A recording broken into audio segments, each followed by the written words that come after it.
You know, this past weekend, Graham, really the last few days for ACC basketball here in the Triangle haven't been great. It's been about as crappy as the weather is outside. And I know UNC beat Pitt by a point on Saturday, but NC State suffered another close loss. UNC got blown out by Clemson just a couple days ago. Duke lost to Clemson as well on the road. So Carolina and Duke should not be losing to Clemson. Basketball. Football, all right, I'll accept that. The state of South Carolina just keeps getting to us. This can't happen. Exactly. That can't happen, Dennis. We cannot allow the state of South Carolina to dominate us in our sport. College basketball that belongs in this state. Congratulations, Cal. You're going to get the brunt of it tonight from Duke basketball. Don't worry, we're going to dive into NC State taking on Louisville at home. By the way, Duke, NC State, two teams that are really like some kind of critical moments, I guess you could say, of their season. I don't say necessarily critical moments, but they're kind of at some pivot points. Two very different ways, two very different reasons, but they're kind of at a pivotal point. I'll start with Duke. Duke tonight taking on Cal tonight, 9 o'clock at Cameron Indoor Stadium. By the way, you can listen to that game over on Buzz Sports Radio. Again, congratulations, Cal. You're getting Duke after a loss. Duke is looking to bounce back from their first loss of the season, the first loss since early on in the season when they lost to Kansas on a neutral site game. Again, having lost this past weekend to now ranked number 23 Clemson, 77-71. Clemson's been ranked at different points this season, but they're number 23 right now. How does Duke respond? That's the biggest question because it's been since November since they lost a game. It's been nearly 3 months since they lost. It's been a minute. Early in the year, Duke, it was a young team, still figuring things out. These individual players, what's their role on the team?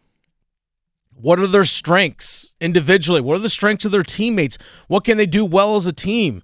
Learning more about yourselves. What part of your game developed? Sometimes I realized this when I was coaching college players. They didn't realize sometimes how good they actually were at something. It's like, oh, you never. Sometimes talk to players, hey, you're really good at doing this. So like, well, I never really thought that as part of my game. I'm like, well, you actually excel at it. Let's add that to your repertoire of what you do. So sometimes, again, it's young players figuring out. It's also a lot of young players adapting with so many freshmen that they have. So many of these guys are just used to being the guy wherever they played in high school. Their AAU teams, they were the guy. You get to college, not everyone can be the guy. But when you're one of the best teams in the country, when you have the projected number 1 overall pick in Cooper Flagg, quote-unquote generational talent, as a lot of people like to refer to him as, there are high expectations. Your favorite on the road against Clemson, you have that expectation to win. Now there's an expectation of, all right, you had the slip-up. No pun intended to Cooper Flagg. You had the slip-up on Saturday. How do you respond? John Sire, earlier this week at his press availability, talked about the pressure that comes with being the head coach at Duke, but also the privilege of having that role. The obligation, or I would call it responsibility, more than pressure. I think responsibility is the right word that I feel, where you want to have the best team and program you can have. And so the position our program is in, I take a lot of pride in that. I think the trust from the Nina and university, and you want to make sure it's represented in the right way. So to me, it's a responsibility and a privilege, and I treat it as such every single day. I don't want our players ever, and for me, you can't go in feeling tight or feeling that's not the right way to go about it. But to go in with responsibility, confidence, and just making sure you're representing the program in the best way. So how does that carry into tonight against Cal, an opponent? I don't even know if Duke has ever really played Cal. I know this is, obviously the first ACC matchup of the season. First time, yep. It's their first time at least playing at Cameron Indoor Stadium. between the two. Yeah, they may have met in some neutral site thing or anything like that before, but it's not like these two programs have history, if that makes sense. But one thing that we haven't really seen Duke, because this season they've been mostly dominant against the majority of the teams that they've played, is have too much this season. They haven't seen too much late game comebacks, right? We haven't seen them be put in too many pressure situations, quote unquote. And honestly, they haven't needed to.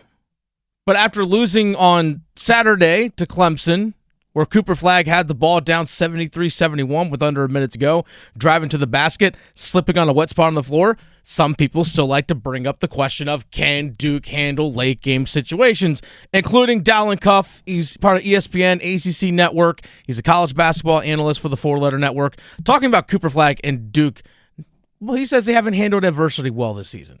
They may be the most talented team, guys, but I have a huge question about their league. Now, they did take a loss at Clemson. And again, late game, they didn't look great. Teams were able to space them out because they're switching everything and attack Cooper Flagg. Chase Hunter was outstanding late game. Vicar Locken was great throughout the game, but they attacked Cooper Flagg. They went at him defensively. And I don't care if he was under the weather. Late game, again, he struggled to produce. When the game was on the line, he lost his footing, slipped, turnover, going the other way. Now, I want them to learn from these mistakes and learn from these losses. The problem is I don't think they're going to see many of them. And the last time we saw them, even in this situation with game pressure, was 3 months ago almost, when they played Kentucky and Kansas and lost in both those games. Freshmen will have the ball in their hands. I want them to be more battle-tested. I don't think they're getting it. If they do, and they pass those tests, or even if they lose some of them, I might actually feel better. To quote Samuel L. Jackson in Pulp Fiction, allow me to retort. Handling late-game situations, this goes for any team, any sport, isn't about what you do when your team is down close late in games. It's not just when you're losing late in games. It's also how you handle and manage the game when you have a lead. Was it not a late game situation for Clemson the other day? If Flagg doesn't slip and ends up making that shot, does it then become a late game situation for Clemson? Look, Cooper Flagg gets the shot late.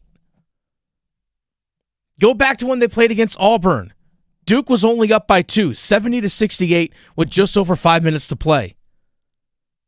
They never let Auburn close the distance and tie the game. Protecting the ball, making free throws, decision-making, not fouling, rebounds, just making shots, not playing tight. That matters just as much when you have a lead late in the game as it does when you're trailing. Heck, go back to when they played Wake Forest not that long ago. They were down 4 with 7 minutes to play. At Cameron just a few weeks ago against NC State. It's a 1-point game, 63-62, with 4:40 to play. Those are also handling of late game situations as well. Yes, Clemson had an awesome game on Saturday, but I'm not going to overreact like it's football and say just because of one loss, this team all of a sudden flaws. This isn't football, which we overreact to football enough as it is. Got 30-plus games in a regular season for college basketball. Have they outclassed their opponents mostly? Yeah. Especially in conference? Yeah. Because they are that good, and then the rest of the league isn't that great. That's not Duke's fault. That the rest of the ACC overall is not good. Clemson's a good basketball team. They're going to be in the NCAA tournament. Projected as a 7 seed right now. Heck, it might even go higher, depending on what they do the rest of the way. But I hate the notion, and I think sometimes sports media falls into this, is that how do you handle late game situations? We automatically assume it's, well, you're down 4 with, 2 minutes left. Well, what about up 4, 2 minutes left? You got to handle that just as well as you do when you're trailing. That stuff matters too. How you handle late game when you have a lead. Just ask Boston College when they played against UNC at the Dean Dome just a couple of weeks ago. How they handled that late game situation when they had a lead. Oh, wait, they didn't, and they lost in overtime. That kind of stuff matters too. And Duke's done a good job of it this year, for the most part. I'm not going to blame Duke because Cooper Flagg slipped on Saturday. Who knows what could have happened at that point?